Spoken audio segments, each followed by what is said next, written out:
Hi everyone. I know many of you like Roald Dahl, so I thought I would read Roald Dahl's Esio Trot, and it's on AR and it's a middle years 4.4. So this is part 1. Mr. Hoppy lived in a small flat high up in a tall concrete building. He lived alone.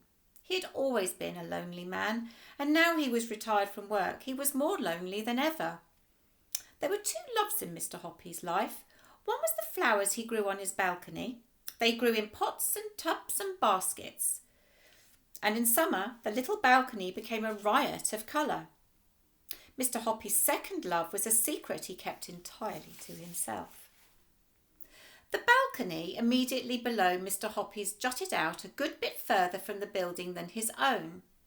So Mr. Hoppy always had a fine view of what was going on down there. This balcony belonged to an attractive middle-aged lady called Mrs. Silver. Mrs. Silver was a widow who also lived alone, and although she didn't know it, it was she who was the object of Mr. Hoppy's secret love. He had loved her from the balcony for many years, but he was a very shy man, and he had never been able to bring himself to give her even the smallest hint of his love. Every morning Mr. Hoppy and Mrs. Silver exchanged polite conversation, the one looking down from above, the other looking up, but that was as far as it ever went. The distance between their balconies might not have been more than a few yards, but to Mr. Hoppy it seemed like a million miles. He longed to invite Mrs. Silver up for a cup of tea and biscuit, but every time he was about to form the words on his lips, the courage failed him. As I said, he was a very shy man. Oh, if only, he kept telling himself, if only he could do something tremendous, like saving her life or rescuing her from a gang of armed thugs. If only he could perform some great feat that would make him a hero in her eyes. Ah, if only. The trouble with Mrs. Silver was that she gave all her love to somebody else, and that somebody was a small tortoise called Alfie. Every day when Mr. Hoppy looked over his balcony and saw Mrs. Silver whispering endearments to Alfie and stroking his shell, he felt absurdly jealous. He wouldn't even have minded becoming a tortoise himself if it meant Mrs. Silver stroking his shell each morning and whispering endearments to him. Alfie had been with Mrs. Silver for years, and he lived on her balcony summer and winter. Planks had been placed around the sides of the balcony so that Alfie could walk about without toppling over the edge. And in one corner there was a little house into which Alfie would crawl every night to keep warm. When the colder weather came along in November, Mrs. Silver would fill Alfie's house with dry hay, and the tortoise would crawl in there and bury himself deep under the hay and go to sleep for months on end without food or water. This is called hibernating. In early spring, when Alfie felt the warm weather through his shell, he would wake up and crawl very slowly out of his house onto the balcony, and Mrs. Silver would clap her hands with joy and cry out, "Welcome back, my darling one! Oh, how I've missed you!" It was at times like these that Mr. Hoppy wished more than ever he could change places with Alfie and become a tortoise. Now, we come to a certain bright morning in May when something happened that changed and indeed electrified Mr. Hoppy's life. He was leaning over his balcony rail watching Mrs. Silver serving Alfie his breakfast.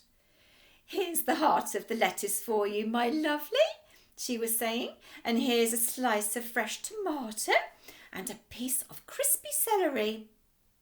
"Good morning, Mrs. Silver," Mr. Hoppy said. "Alfie's looking well this morning." "Oh, isn't he gorgeous?" Mrs. Silver said, looking up and beaming at him. "Oh, absolutely gorgeous," Mr. Hoppy said, not meaning it. And now, as he looked down at Mrs. Silver's smiling face gazing up into his own, he thought for the 1000th time how pretty she was, how sweet and gentle and full of kindness, and his heart ached with love. Oh, I do so wish he would grow a little faster, Mrs. Silver was saying. Every spring when he wakes up from his winter sleep, I weigh him on the kitchen scales, and do you know that in all the 11 years I've had him, he's not gained more than 3 ounces. That's almost nothing. Well, what does he weigh now? Mr. Hoppy asked her. Just 13 ounces, Mrs. Silver answered. About as much as a grapefruit. Oh, well, yes, tortoises are very slow growers, Mr. Hoppy said solemnly, but they can live for 100 years. Oh, I know that, Mrs. Silver said, but I do so wish he would grow just a little bit bigger. He's such a tiny wee fellow. Oh, well, he seems just fine as he is, Mr. Hoppy said. No, he's just not fine, Mrs. Silver cried. Try to think how miserable it must make him feel to be so titchy. Everyone wants to grow up. You really would love him to grow bigger, wouldn't you? Mr. Hoppy said. And even as he said it, his mind suddenly went click, and an amazing idea came rushing into his head. Oh, of course I would, Mrs. Silver cried. I'd give anything to make it happen. Why, I've seen pictures of giant tortoises that are so huge people can ride on their backs. If Alfie were to see those, he'd turn green with envy. Mr. Hoppy's mind was spinning like a flywheel. Here surely was his big chance. Grab it, he told himself, grab it quick. Mrs. Silver, he said, I do actually happen to know how to make tortoises grow faster, if that's really what you want. You do? She cried. Oh, please tell me. Am I feeding him the wrong things? Well, I worked in North Africa once, Mr. Hoppy said. That's where all these tortoises in England come from, and a Bedouin tribesman told me the secret. Tell me, cried Mrs. Silver. I beg you to tell me, Mr. Hoppy. I'll be your slave for life. When he heard the words, your slave for life, a little shiver of excitement swept through Mr. Hoppy. Wait there, he said. I'll have to go in and write something down for you. In a couple of minutes, Mr. Hoppy was back on the balcony with a sheet of paper in his hand. I'm going to lower it to you on a bit of string, he said, or it might blow away. Here it comes. Mrs. Silver caught the paper and held it up in front of her. This is what she read. Esio Trot, Teg Regib Regib. Imok no, Esio Trot, Werg poo, Puff poo, Toos poo, Nerps poo, Wolb poo, Lose poo, Eggrog, Elzug, Foots plug, Top no taff, Esio Trot, Top no taff, Techno, Elbog, Duff. What does it mean? She asked. Is it another language? It's tortoise language, Mr. Hoppy said. Tortoises are very backward creatures. Therefore, they can only understand words that are written backwards. That's obvious, isn't it? Oh, I suppose so, Mrs. Silver said, bewildered. Esio Trot is simply tortoise spelled backwards, Mr. Hoppy said. Look at it. Oh, so it is, Mrs. Silver said. The other words are spelled backwards too, Mr. Hoppy said. If you turn them around into human language, they simply say, Tortoise, tortoise, get bigger, bigger. Come on, tortoise, grow up, puff up, shoot up, spring up, blow up, swell up, gorge, guzzle, stuff, gulp. Put on fat, tortoise, put on fat. Get on, gobble food. Mrs. Silver examined the magic words on the paper more closely. Oh, I guess you're right, she said. How clever! But there's an awful lot of poos in it. Are they something special? Poo is a very strong word in any language, Mr. Hoppy said, especially with tortoises.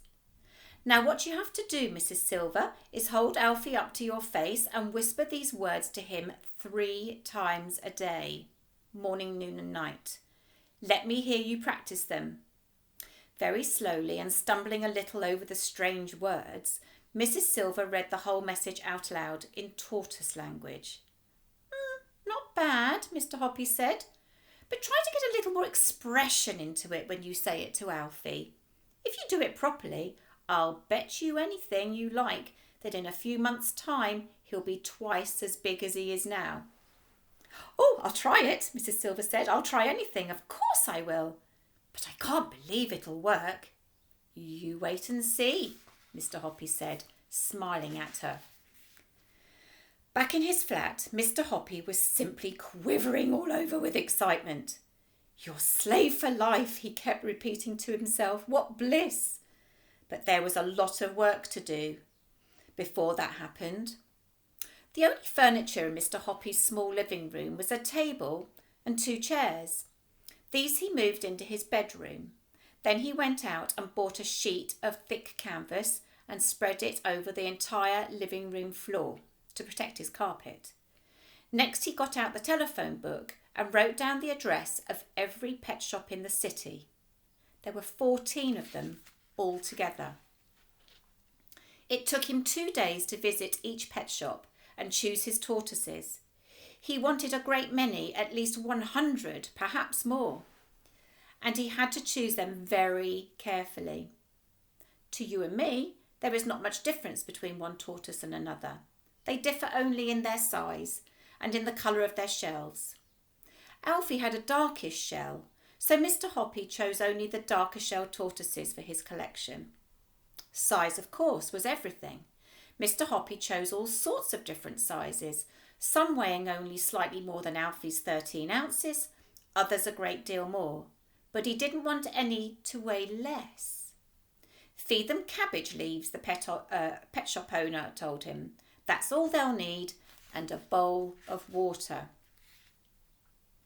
When he had finished, Mr. Hoppy in his enthusiasm had bought no less than 140 tortoises, and he carried them home in baskets, 10 or 15 at a time.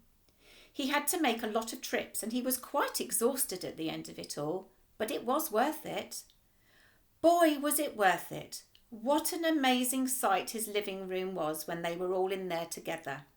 The floor was swarming with tortoises of different sizes, some walking slowly about and exploring, some munching cabbage leaves, others drinking water from a big shallow dish.